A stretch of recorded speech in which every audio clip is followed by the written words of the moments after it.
Hello, my name is James Lillis and I'm a PhD student in the Nonlinear Optics group in the Brunel Institute at the University of Limerick. Today I will be sharing a brief overview of the SFI funded research we conduct here in UL.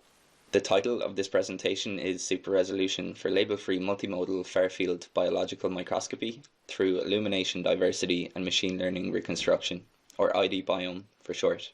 So our work here focuses on researching new technologies for optical microscopes. Optical microscopes have quite a rich history in many scientific fields and they're a vital tool in the life sciences. They're widely used in research, industry, education, and for anyone involved in science there's a good chance you may have used one before. One thing you might have wondered is there a limit to how small we can see when using a microscope? So it turns out that there is a physical limit. Because light travels through an optical system as a wave, it undergoes the process of diffraction, meaning that light from different points in the sample spread out and merge together, leaving a blurry image when looking at objects smaller than a few hundred nanometers. For small objects that are close together, this blurring means that these objects can't be resolved from one another, and this is what we mean when we talk about the limited resolution of a light microscope.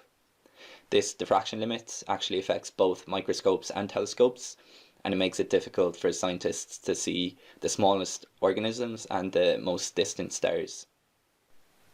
In microscopy, the resolution can be improved by using particles other than light to look with, which is why scanning electron microscopes are used to look at extremely small structures.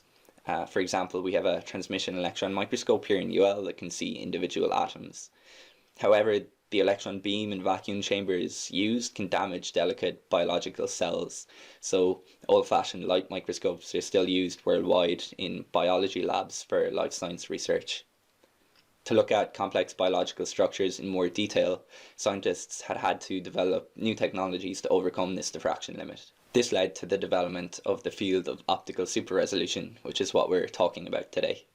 So these new super-resolution technologies allow us to look at fine details in biological samples at a scale that was previously thought impossible.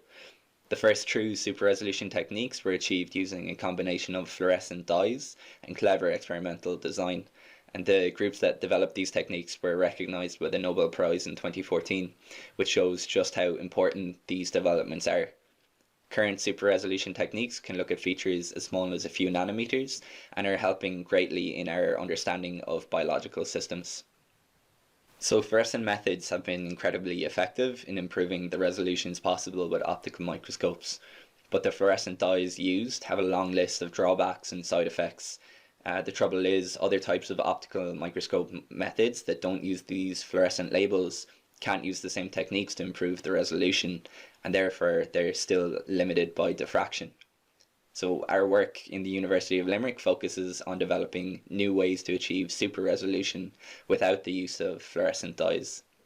The methods we're developing need to be quick, they need to be low cost, they need to be low power so that they're suitable for delicate samples, and they need to be broadly applicable to different types of optical microscopes, including label-free spectroscopy-based methods like Infrared and Raman, and nonlinear optical methods like CARS, SRS, SHG, etc. To do this, we need to improve how we take microscopy images from the ground up.